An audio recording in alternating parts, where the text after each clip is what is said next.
Hi, my name is Robert and I'm 65 years old. Last night was supposed to be special. It was my birthday.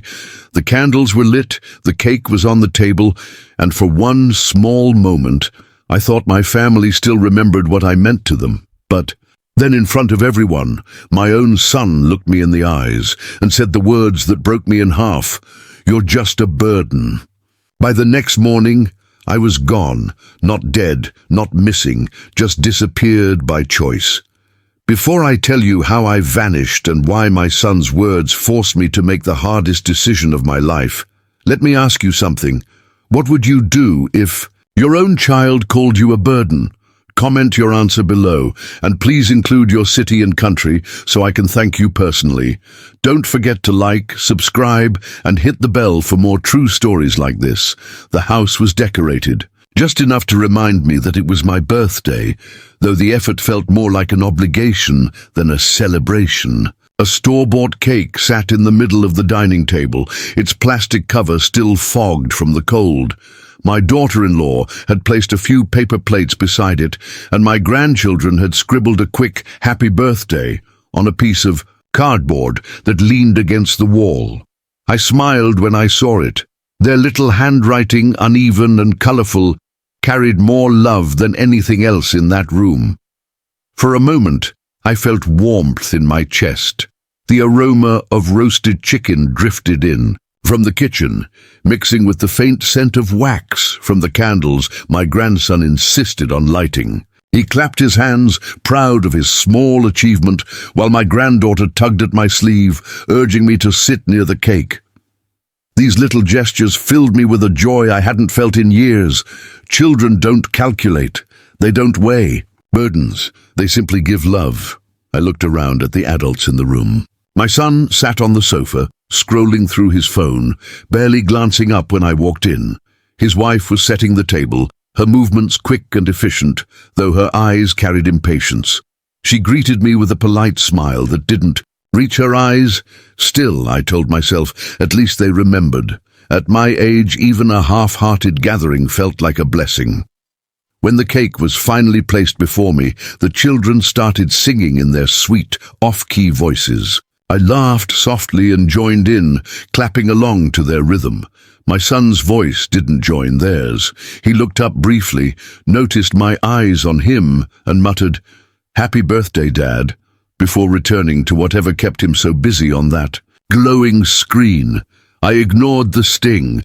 I had learned long ago that expecting too much only leads to disappointment. The knife felt heavy in my hand as I cut the first slice. My granddaughter cheered and clapped, while my grandson reached for the icing, smearing some on his face. Their joy was contagious, and for those fleeting minutes, I almost forgot the silence of the adults around me. Almost. My daughter-in-law remarked, "Careful, don't carry the knife too long, it might be heavy for you." Her words were light on the surface, but they cut deeper than she realized. I chuckled to ease the tension, but inside I felt a familiar ache. I tried to keep my focus on the positive. I offered the first slice of cake to my son, hoping for a genuine smile, maybe a small moment of connection. He accepted it without meeting my eyes, placing it on the table while continuing his conversation on the phone. My daughter-in-law served the food quickly, her hands moving faster than her words, as if the evening was something to be endured, not enjoyed. Still, I kept my smile. I told myself, this is enough. At least the children are happy, at least I am not alone. I laughed with them, asked about their school, and listened carefully as they told me stories about their teachers and friends. Their innocence was a balm to my weary heart. For a short while I convinced myself this birthday was not so bad after. All but in the quiet moments between their chatter, I felt it, the heavy silence from the ones I loved the most. A silence that spoke louder than words, that reminded me I was not celebrated but tolerated. And somewhere deep inside, I knew this night was about to change everything. Dinner was nearly over when the silence in the room grew heavier than the clinking of forks against plates. The children had retreated to the living room with their slices of cake, their laughter floating back in gentle waves. I sat at the head of the table, watching my son push food around his plate without looking. And me, my daughter-in-law, busied herself collecting dishes, her eyes darting anywhere but mine. Something about the atmosphere felt fragile, as if one wrong word might shatter what little peace remained. I cleared my throat, trying to fill the void. "It's been a good evening," I said softly, though even to my own ears the words sounded forced. No one replied.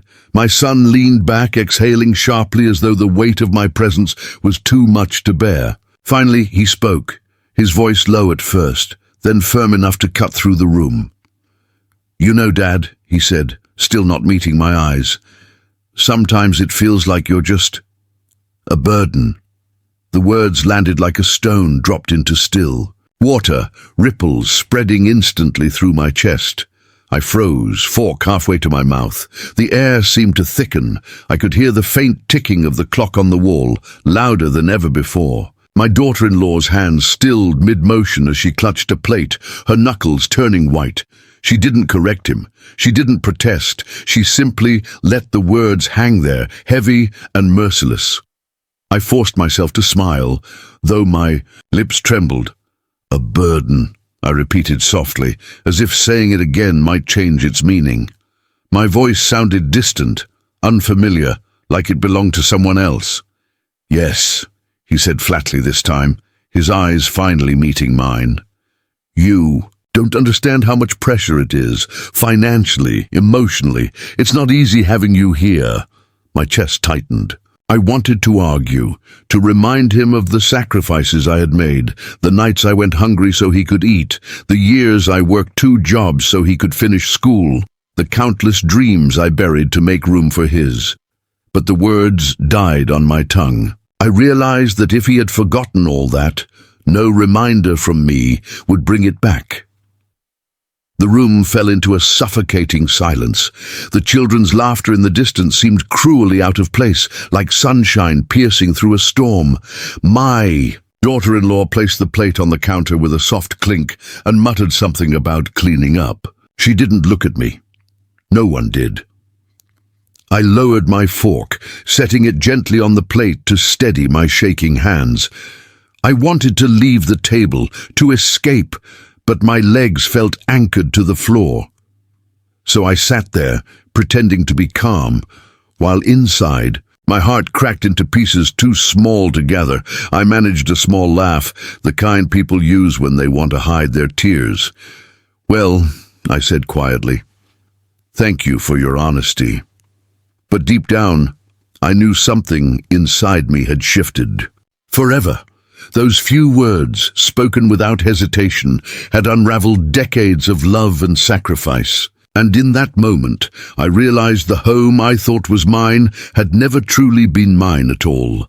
That night, when everyone else had gone to bed, I lay awake, staring at the ceiling. My son's words echoed endlessly in my mind, each repetition cutting, deeper than the last.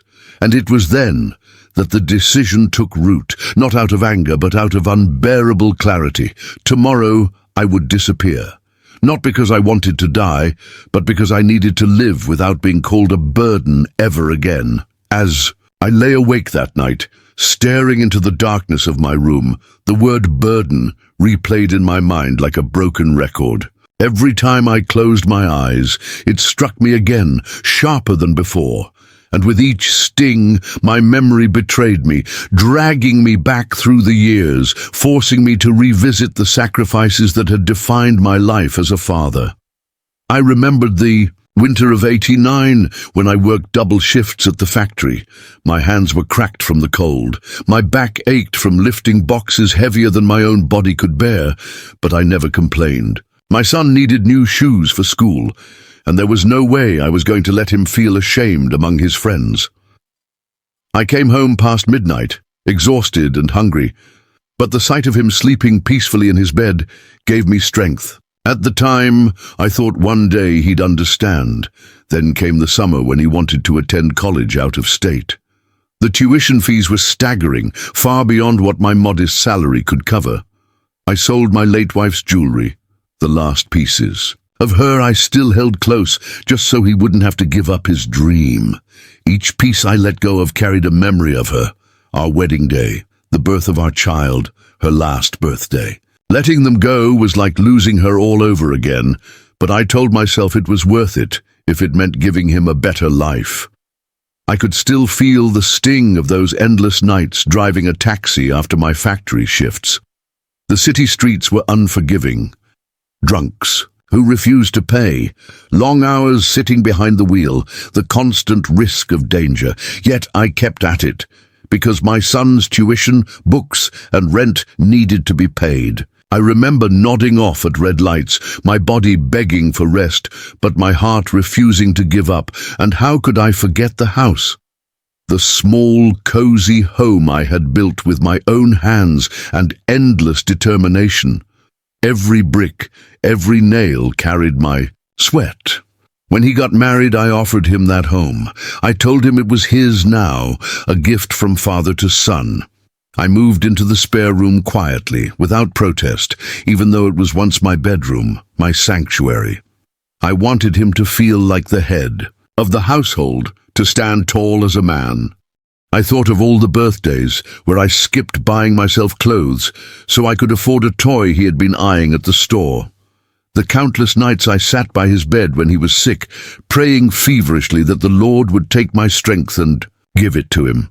The times I hid my tears after his mother passed, because I knew he needed me to be strong, even when I was breaking inside, and through all of it, I never once thought of him as a burden. To me, he was the reason for every sacrifice, the purpose behind every struggle. He was my pride, my future, the very meaning of my existence. So when he looked me in the eye and called me a burden, it wasn't just an insult. It was the erasure of my life's work. It was as though he had taken all my sacrifices, all my love, all my years of labor, and thrown them into a fire without even watching them burn. Lying there in the dark, I felt the weight of my choices. I had given everything, and in return, I was reduced to nothing more than an inconvenience in the eyes of the very person I had built my world around. That realization didn't just hurt, it hollowed me out, and it set the stage for what I knew I had to do next. The morning after my birthday, I woke earlier than usual. The house was quiet, the kind of silence that feels almost heavy, pressing down on your chest. I sat on the edge of my bed for a long time, staring at the packed bags I had placed there in the stillness of the night. They weren't large, just enough for a few clothes, my medication, and a small box of things that truly mattered. An old photograph of my wife, the watch my father gave me, and a notebook filled with memories I didn't want to leave behind. As the first light of dawn crept through the curtains, I listened to the faint hum of the refrigerator in the kitchen and the muffled sounds of my family still asleep. For years, this house had been the center of my life, a place I thought of as home. But now, every corner whispered a truth I could no longer ignore. I was not wanted here. I moved carefully like a shadow, not wanting to wake anyone. I folded my blanket, smoothed out the sheets, and took one last look around the small room I'd been given. The walls were bare, the furniture simple, but to me, it was a sanctuary. It was where I had laughed with my grandchildren, told them bedtime stories, and pretended not to notice when they hid toys under my pillow. But even that room, filled with those small joys, felt borrowed. I paused in the hallway, my bags clutched tightly in my hands. The children's artwork still hung. On the wall, scribbles of family portraits where they had drawn me smiling, standing beside them. My throat tightened. They loved me, I knew they did, but I also knew that their love would not protect me from the resentment of their parents. I pressed my palm against one drawing and whispered a silent goodbye. In the kitchen, I left a short note on the table. It wasn't a dramatic letter, just a few words written with a trembling hand. I don't want to be a burden. Please take care of the children. I'll be okay. I folded it neatly and placed it under the salt shaker, where I knew my daughter-in-law would see it when she made breakfast. My heart pounded as I stepped out the front door. The air was cool, carrying the faint scent of morning dew and fresh soil. The street was empty, save for a cat darting across the road. I stood there for a moment, breathing deeply, trying to gather the courage to take the next step.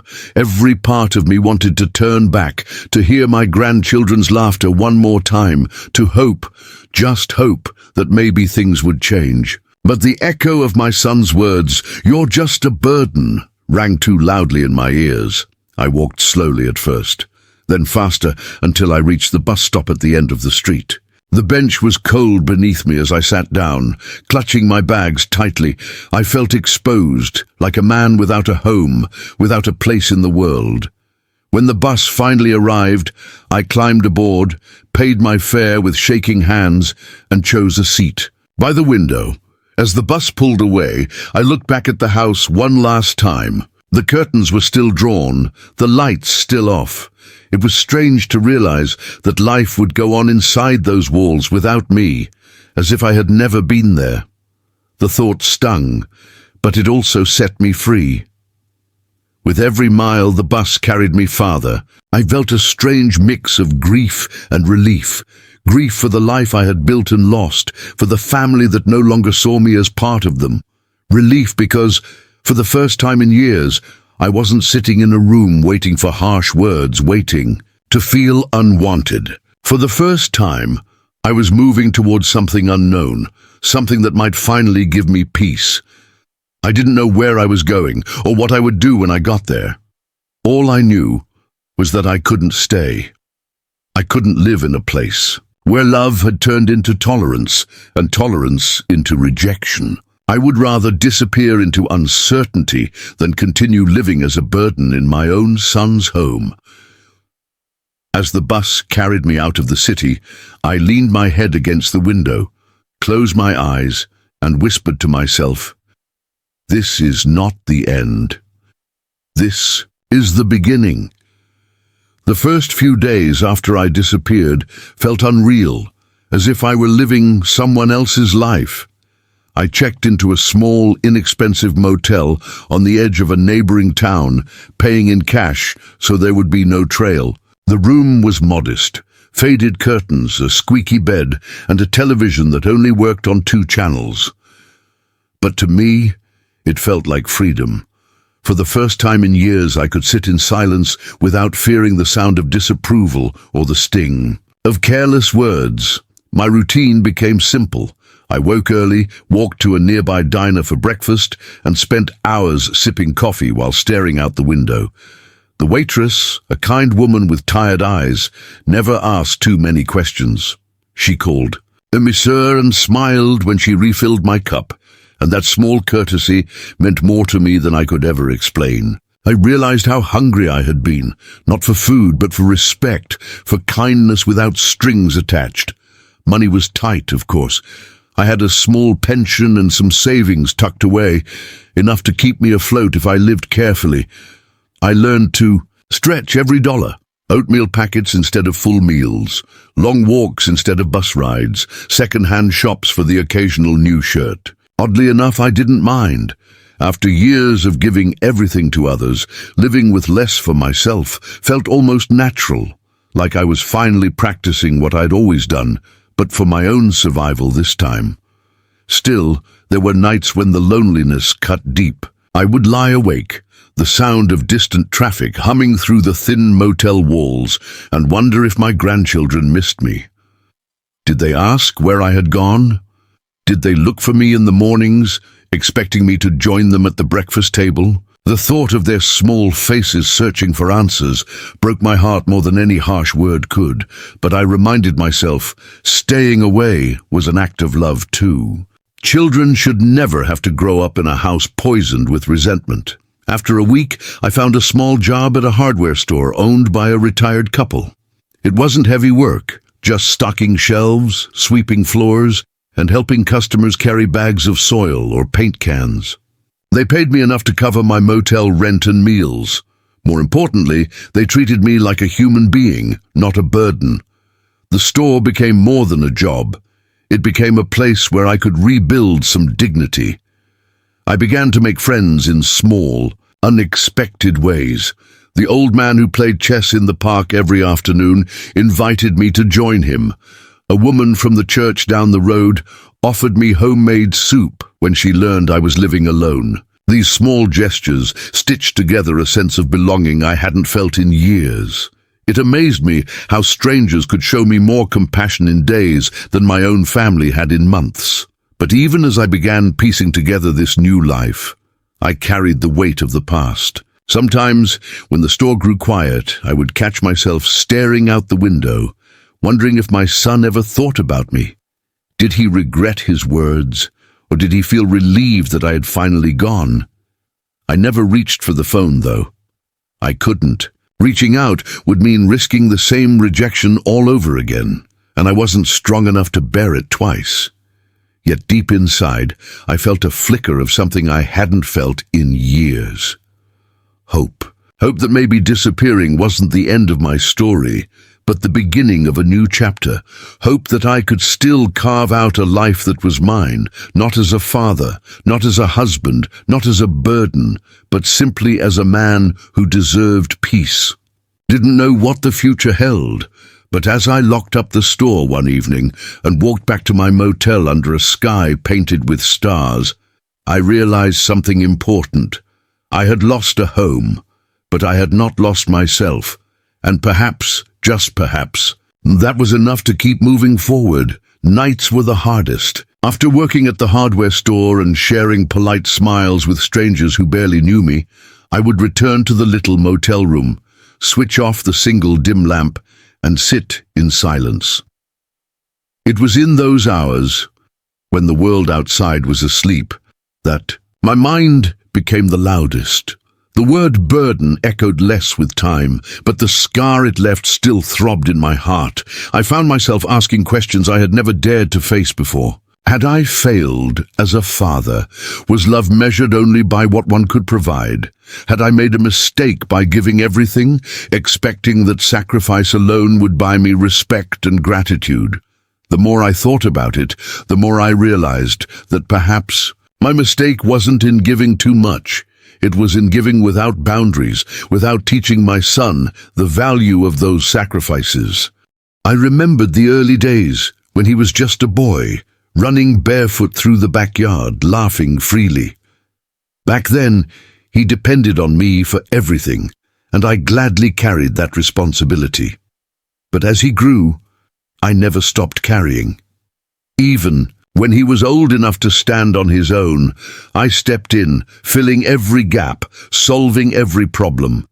In my love, I had unintentionally built a foundation where he saw my sacrifices not as gifts, but as obligations. That realization was painful, but liberating. I began to see that my worth wasn't tied to how much I could give or how much others acknowledged it. My worth was in the years of work, in the values I upheld, in the quiet strength I had shown time and again.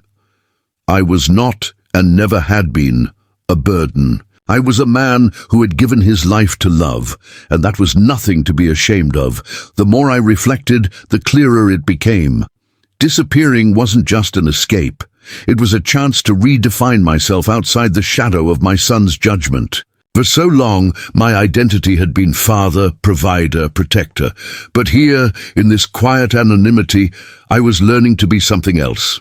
Simply Robert. A man who could choose peace, who could seek kindness, who could start anew even in the twilight of his years. There were moments, of course, when bitterness threatened to take root. I would see other fathers with their grown children, walking, arm in arm, laughing together, and a pang of envy would strike me. Why couldn't my son and I share that bond? Why did resentment take the place of gratitude? But each time I reminded myself that bitterness would only chain me back to the life I had left. Forgiveness, not for him but for myself, was the only way forward. One Sunday evening, I attended a small service at the local church. I sat quietly at the back, not knowing the hymns, just listening. The pastor spoke about burdens, about how sometimes we carry weights that were never ours to bear. I felt tears slip down my cheeks before I could stop them. For so long, I had believed I was the burden, but maybe, just maybe, it was the other way around. Perhaps I had been carrying the burden of others' expectations, disappointments, and unspoken resentment, and it was time to finally set it down. That night, walking back under the glow of street lamps, I felt lighter. I didn't have all the answers. I still missed my grandchildren, still wondered if my absence hurt them, but I also knew this. My disappearance was not an ending. It was a step toward reclaiming my dignity, my peace, and perhaps a new purpose. I whispered to myself, "You're not a burden. You never were." For the first time in a long time, I believed it. As the days turned into weeks, I noticed a quiet but undeniable shift in myself. At first, I was simply surviving, working at the hardware store, eating simple meals, and trying not to think too much about the past. But slowly, something inside me began to awaken. I realized that my life didn't have to end in silence or shame. I could shape a new version of myself, even at 65. It started with small choices. Instead of sitting alone in my motel room every evening, I began walking to the park. At first, I sat on the same bench, just watching people pass by. Children, racing their bikes, couples walking hand in hand, older folks like me feeding the birds. After a while, I started greeting the familiar faces I saw. Some smiled, some nodded, and a few stopped to talk. That simple act of connecting with strangers reminded me that I was still part of the world, still worthy of companionship. One afternoon, the old man who often played chess alone in the park waved me over. "Care for a game?" he asked. I hadn't touched a chessboard in years, but I agreed. We played quietly, moving pieces with careful thought, and though I lost, I felt an unexpected thrill. It wasn't about winning, it was about engaging, learning, sharing. That single game grew into a routine. Every week, I met him at the park, and through those matches I began to see myself as more than the shadow of someone else's disappointment. My work at the hardware store also gave me a new sense of pride. Customers began recognizing me, asking for my help specifically. I became the man who knew where everything was, and that reputation mattered.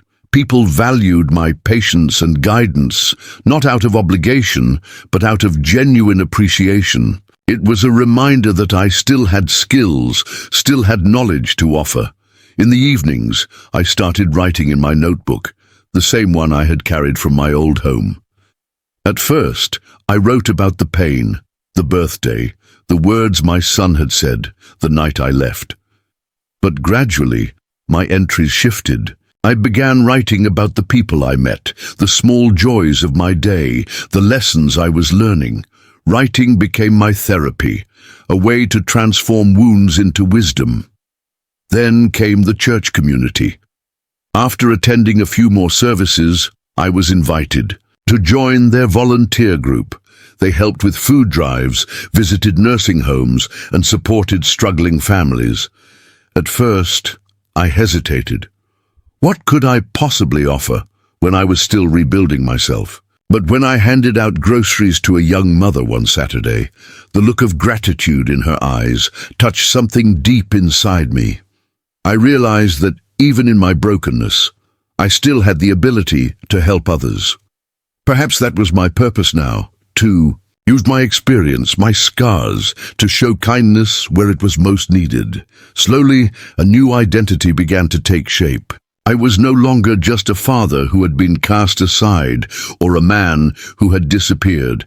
I was Robert, the chess player at the park, the helpful clerk at the hardware store, the volunteer who showed up with a smile. And with every step, I felt the chains of the past loosen just a little more. I didn't erase the pain. I didn't forget the betrayal, but I stopped letting it define me. Instead, I chose to build something new, something meaningful. For the first time in a long while, I wasn't just surviving, I was living. One night, as I closed my notebook, I wrote a single line that summed up everything I had come to realize. I may have disappeared from their lives, but I have finally appeared in my own.